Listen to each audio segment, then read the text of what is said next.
Ya. Shalom. Haleluya, senang sekali bisa ada di tengah-tengah Bapak Ibu Saudara. Ya, saya merasa di rumah saya juga karena saya dibaptis di GPPS. Ya, oke. Tadi sudah diperkenalkan ke saya dari Makassar. Ini anak saya yang pertama.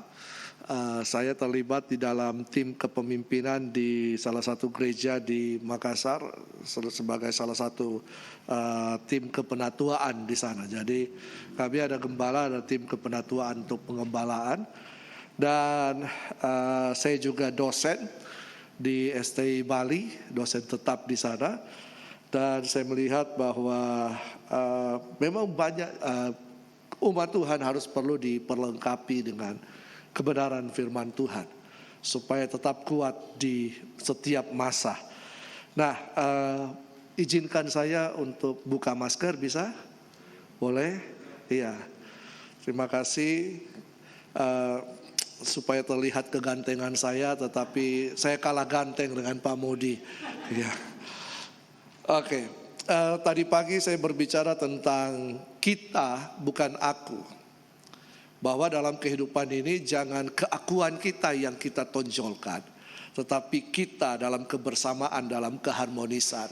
Ibadah kedua berbicara tentang burning out, ya, kelelahan, ya, dalam hal apapun, dalam kehidupan, dalam pernikahan, dalam pekerjaan, dalam pelayanan. Nah, kenapa kita bisa lelah? Nah, ini dia. Karena kita hanya mengerjakannya sebagai rutinitas. Ya, hanya mengerjakan segala sesuatu sebagai rutinitas. Anak sekolah bisa lelah karena rutinitas setiap hari. Bangun pagi, belajar, pulang. Kalau ada lesnya, anak saya pernah les bahkan pulang dari pagi keluar sampai di rumah itu jam 8 malam. Ya, setiap hari seperti itu. Ya. Tapi untung ada pandemi. Nah, pelayanan juga seperti itu. Kalau kita mengerjakannya dengan rutinitas, hanya sebagai aktivitas rohani, maka kita bisa kelelahan. Nah, kita juga harus mengetahui supaya kita tidak lelah, harus ada tujuan dalam kehidupan kita. Tujuan ini yang akan mendrive kehidupan kita, yang akan menggerakkan kehidupan kita, supaya kita terus bergerak dan kita menikmati apa yang kita kerjakan. Amin. Sebab tanpa tujuan kita akan bekerja, akan berjalan, akan melayani dengan kesia-siaan. Ya, akan menghasilkan rutinitas setiap hari. Karena itu pada siang hari ini saya akan berbicara tentang tujuan di dalam kehidupan kita. Tujuan Allah di dalam kehidupan kita. Kejadian 1 ayat 26, mari kita lihat bersama-sama Kejadian 1 ayat 26. Kita akan mulai dari kitab Kejadian karena kitab Kejadian merupakan dasar, apalagi pasal 1, 2, dan 3 itu merupakan dasar daripada kehidupan kita, dari kerohanian kita. Nah, Kejadian 1 ayat 26 berkata begini, berfirmanlah Allah, baiklah kita menjadikan manusia menurut gambar dan rupa kita, supaya mereka berkuasa atas ikan-ikan di laut dan burung-burung di udara dan atas ternak dan atas seluruh bumi dan atas segala binatang melata yang merayap di bumi. Nah, ketika Allah menciptakan manusia, maka Allah telah menetapkan tujuan bagi manusia. Apa tujuan Allah bagi manusia? Dari ayat ini. Ya, apa tujuan Allah bagi manusia dari ayat ini? Ya, berkuasa. Amin. Tujuan Allah menciptakan manusia adalah apa? Yang pertama, keserupaan. Tujuan Allah menciptakan manusia supaya manusia menjadi serupa dan segambar dengan Dia. Lalu dalam keserupaan itu manusia berkuasa atau memerintah. Nah, ini dua tujuan Allah dalam kehidupan manusia. Keserupaan, mari kita bilang keserupaan. Yang kedua, berkuasa. Jadi kalau kita hanya mementingkan keserupaan, ku mau sepertimu Yesus di sempurnakan selalu, maka kita akan mengarahkan kehidupan kita kepada hal-hal yang rohani saja. Betul kan? Kita mau supaya hidup kita menyenangkan hati Tuhan. Kita tiap hari berdoa, berpuasa. Hidup kita diarahkan untuk hal-hal perkara-perkara rohani yang ujung-ujungnya kita mau masuk surga kan? Betul kan? Tetapi ada tanggung jawab yang kedua, yang tujuan Allah yang kedua, berkuasa. Begitu juga sebaliknya, kalau kita hanya mementingkan untuk berkuasa tanpa prinsip keserupaan, tanpa tujuan keserupaan, maka manusia akan mengendalikan manusia yang lain, maka manusia akan menguasai manusia yang lain, maka manusia akan memerintah dengan tangan yang otoriter bagi manusia yang lain, menguasai manusia yang lain. Oleh karena itu, dua tujuan ini harus dijalankan bersama-sama. Tujuan supaya kita menjadi serupa dengan Yesus, Roma 8 ayat 29, supaya kita menjadi serupa dengan gambaran anaknya, supaya anaknya itu menjadi yang sulung di antara semua. Tujuan kita adalah menjadi serupa dengan Kristus, dan dalam keserupaan itu kita memerintah bersama Dia. Memerintah ini jangan diasumsikan seperti tadi. Dalam keserupaan ini, dalam prinsip kerajaan Allah, bahwa memerintah itu adalah kita melayani sesama kita. Kita menjadi pelaksana kehendak Allah di muka bumi untuk kepentingan bersama, kepentingan umat Tuhan. Selain itu, kata memerintah juga erat kaitannya dengan apa? Kita mengelola apa yang Tuhan percayakan. Lihat tadi, kata berkuasa atas apa? Atas seluruh ciptaan Tuhan, ikan-ikan, burung-burung, seluruh tanaman, Tuhan telah mempercayakan kepada kita.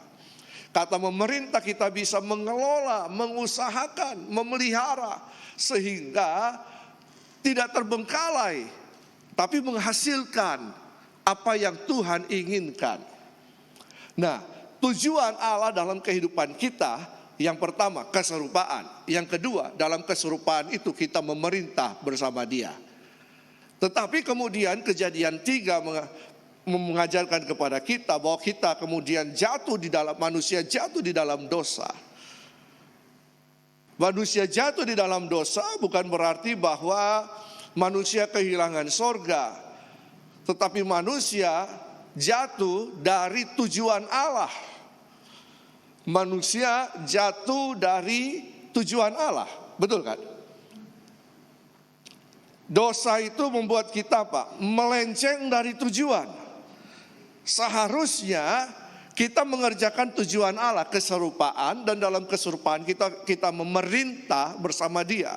Kita berjalan dalam tujuan Allah, tetapi kemudian pasal 3 dalam Kejadian, manusia jatuh dalam dosa, manusia melenceng dari tujuan Allah. Jatuh dari tujuan Allah.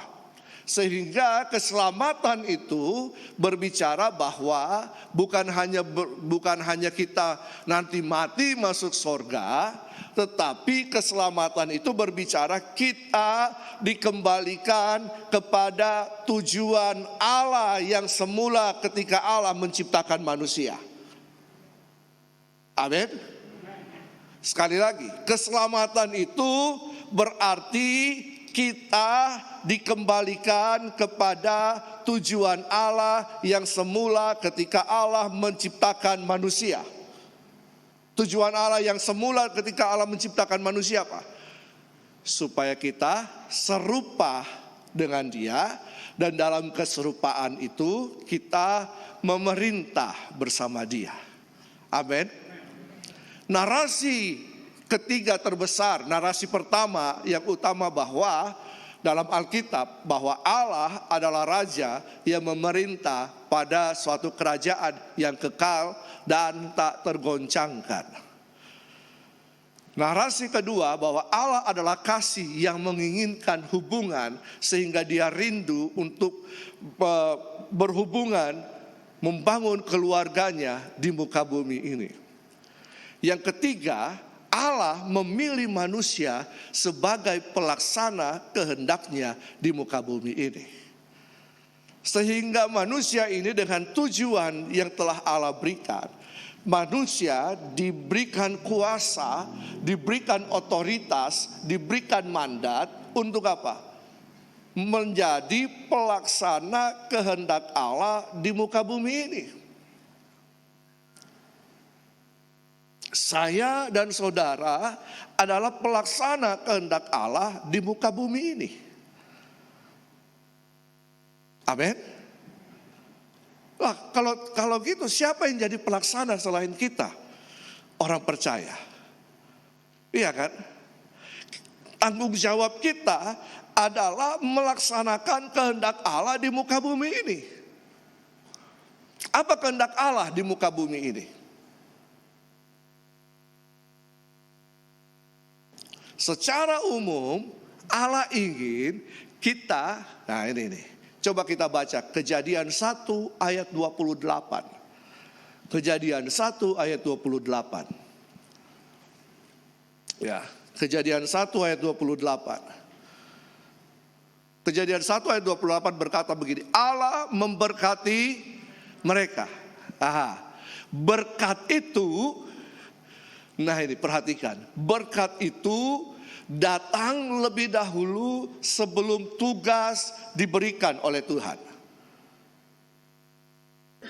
Oh iya, ayat ini berkata, baiklah Allah memberkati mereka. Baru apa? Tugas. Lalu Allah berfirman kepada mereka, beranak cuculah dan bertambah banyak, penuhilah bumi dan taklukkanlah itu. Berkuasa atas ikan-ikan di laut dan burung-burung di udara dan atas segala binatang yang merayap di bumi.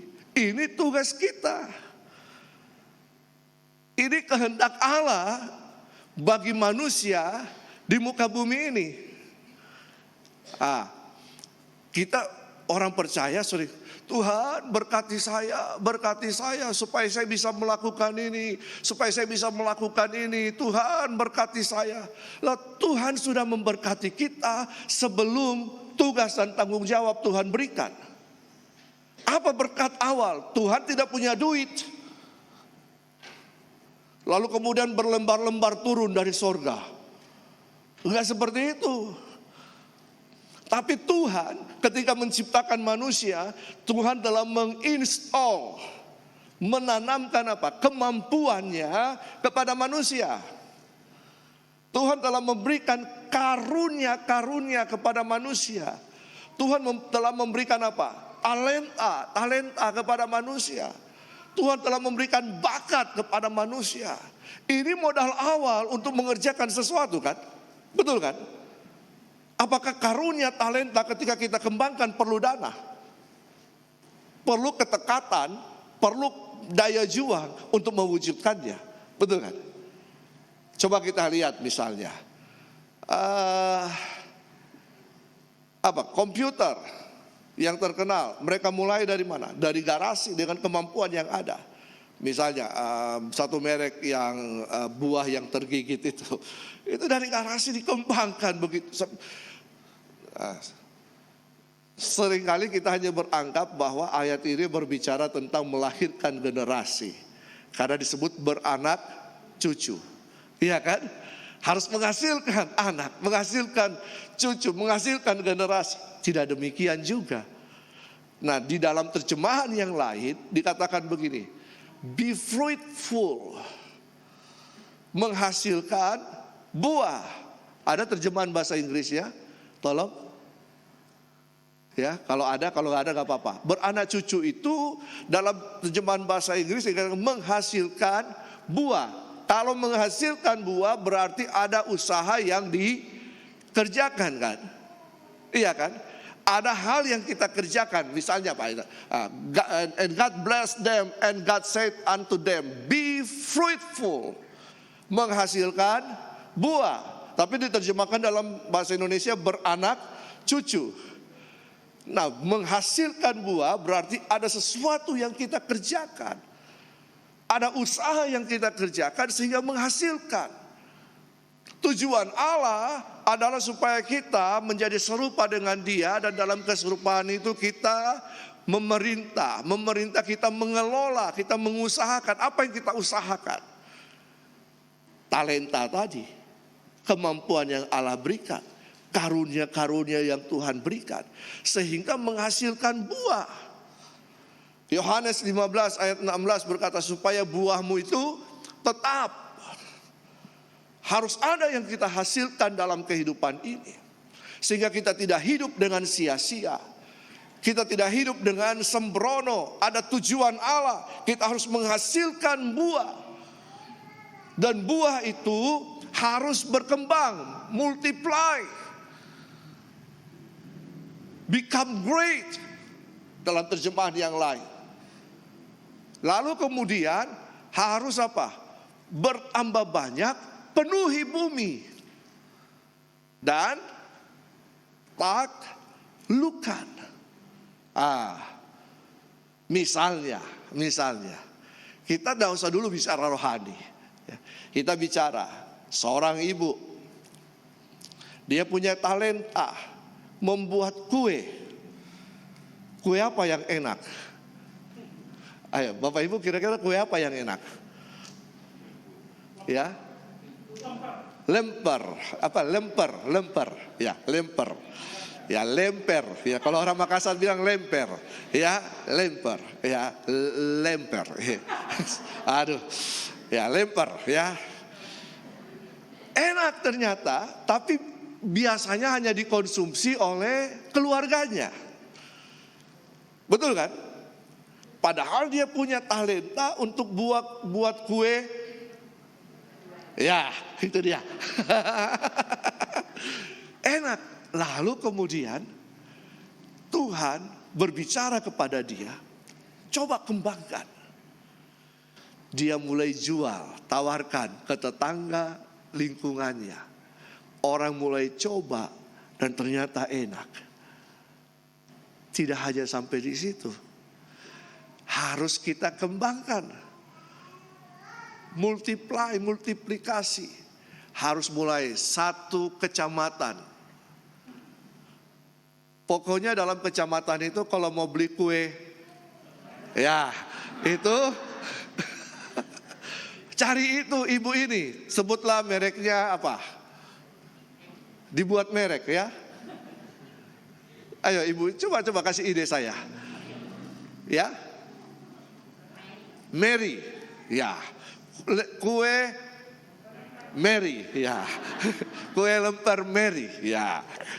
Oh, satu kecamatan tahu. Lalu kemudian apa? Bukan hanya satu kecamatan, sumber daya tenaga kerja ditambah, dibikin packaging yang menarik, harga yang bersaing, tapi kualitas yang baik. Akhirnya satu kabupaten tahu. Kue Mary menguasai satu kabupaten. Iya kan? Ini yang Tuhan mau. Kita harus bertanggung jawab terhadap apa yang Tuhan percayakan kepada kita. Oh, jemaat banyak potensi, betul? Betul kan? Betul tidak? Bukan hanya soal kue Mary tadi. Ya, banyak hal yang kita bisa kerjakan. Produk-produk apa yang kita bisa keluarkan. Selain itu, kita juga harus mengembangkan kehidupan kita supaya kita menjadi seperti Kristus. Sehingga orang melihat kita, orang melihat saya, orang melihat Bapak Ibu Saudara, orang akan melihat gambar Allah ada dalam kehidupan Bapak Ibu. Amin. Ini tugas dan tanggung jawab kita. Ini tujuan Tuhan, sehingga kita tidak hidup dengan yang penting saya berdoa saja, pasti berkat akan turun. Kalau masih anak-anak boleh. Tapi kalau kita sudah dewasa, Gimana? Apakah kita harus terus mengemis sama Tuhan? Lalu kemudian karena Tuhan tidak jawab, kita mengemis kepada manusia. Yang bikin malu siapa? Bikin malu Tuhan kan? Bikin malu diri sendiri. Tapi Tuhan sudah memberikan kepada kita tujuan-tujuan itu untuk apa? Supaya kita mengembangkan ini dan kemudian menguasai dalam hal kerohanian. Kita juga harus menghasilkan jiwa-jiwa. Amin. Supaya bumi ini penuh dengan kemuliaan Tuhan. Nah, sorry, karena saya saking semangat, ya, karena ini berita harus disampaikan, karena supaya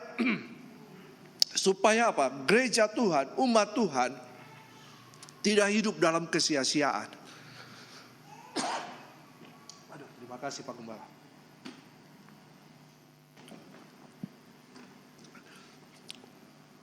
Supaya kita tidak hidup dalam kesia-siaan.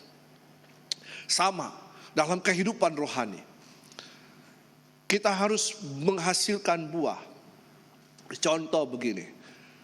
Di ruangan ini kan banyak lampunya, betul kan? Sehingga kita bisa terang melihat satu dengan yang lain. Tapi coba seandainya ruangan ini lampunya dipadamkan. Apa yang terjadi? Gelap. Apa artinya gelap? Apa artinya gelap? Gak bisa melihat. Apa lagi?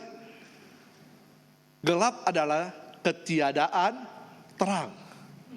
Iya kan? Betul kan? Gelap itu adalah ketiadaan terang. Nah, kata beranak cucu, kita harus melahirkan generasi anak-anak baik secara jasmani maupun anak-anak rohani. Berbuah tetap itu dalam Yohanes 15 ayat 16 itu bukan hanya kita menghasilkan usaha seperti tadi yang saya katakan, tapi juga menghasilkan keturunan-keturunan ilahi, anak-anak rohani yang kemudian kita muridkan mereka. Nah, ketika kita menghasilkan anak-anak rohani yang punya nilai-nilai kebenaran, yang kemudian hidup dalam nilai-nilai kerajaan Allah, lalu kemudian mereka bermultiplikasi, bertambah banyak. Contoh misalnya ruangan ini gelap, lalu kemudian kita mulai nyalakan 1-2 mata lampu, apakah bisa menerangi ruangan ini?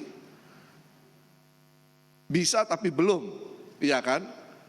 Coba seandainya dari 1 mata lampu kemudian mulai dinyalakan 1 demi 1, 10 mata lampu mulai menerangi ruangan ini. Mulai. Ini berapa mata lampu ini? 1, 2, 3, 4, 5, 6, 7, 8 kali 1, 2, 3, 4, 5. Ya banyak lah ya. Lalu kemudian ketika semuanya dinyalakan, apa yang terjadi? Terang. Di mana kegelapan? Di mana kegelapan? Hilang. Tapi kalau semua dipadamkan, kegelapan datang. Kalau semua jemaat Tuhan menghasilkan terang dan kemudian bermultiplikasi menghasilkan terang, lalu kemudian terang ini semakin bertambah banyak, apa yang terjadi dengan lingkungan kita? Apa yang terjadi dengan lingkungan kita? Terang.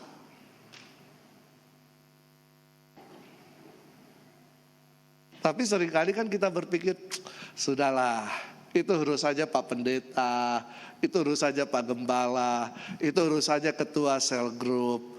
Kita ya jadi jemaat biasa-biasa saja. Ya kita ya sudahlah, yang penting saya datang beribadah, saya mengerjakan, ya pokoknya saya datang mau beribadah, duduk. Kalau WL-nya suruh berdiri, saya berdiri. Setelah itu saya pulang, kasih persembahan. Bayar perpuluhan, cukup sampai di situ. No, ada tugas dan tanggung jawab. Tuhan mau supaya kita mengembangkan kehidupan kita Dan lewat kehidupan kita, kita bisa menjadi berkat bagi banyak orang. Sehingga banyak orang mengenal siapa Yesus. Amin.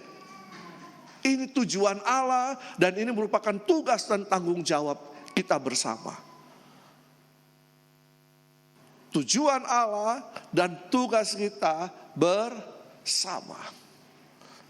Karena waktu sudah hampir habis. Nah, kita harus mengembangkan ini. Ya, kita harus menjadi apa? Perwakilan Allah di muka bumi ini. Kita harus mengerjakan kehendak Allah di muka bumi ini. Allah tidak hanya sekedar menciptakan kita lalu kemudian kita sia-sia melakukan hal yang sia-sia. Atau dalam pelajaran praise and worship, kita harus supaya kita berlatih di bumi, kita memuji menyembah Tuhan, supaya nanti kita masuk surga, kita hanya menyembah Tuhan. Nah, baru kita melupakan tugas yang lain, tanggung jawab kita yang lain yang Tuhan telah percayakan. Nanti coba tolong di rumah baca Kejadian 1, Kejadian pasal 2. Di situ tolong baca di situ. Allah menempatkan manusia di Taman Eden, tujuannya untuk apa? Mengusahakan. Kata usaha ini dalam bahasa Ibrani dipakai kata abad. Abad berkembang menjadi avoda, aboda, ibadah. Jadi bekerja dan ibadah itu equal, sama. Bekerja adalah ibadah, ibadah adalah bekerja. Jadi kalau saudara hadir tiap minggu seperti ini namanya kebaktian. Ibadah itu apa? Ibadah itu kehidupan kita sehari-hari, itu ibadah. Ketika kita bekerja, kita sedang beribadah kepada Tuhan. Kita sedang melayani Tuhan lewat semua yang Tuhan berikan dalam kehidupan kita. Ketika kita beribadah, berarti kita lagi bekerja melakukan sesuatu dalam kehendak Tuhan.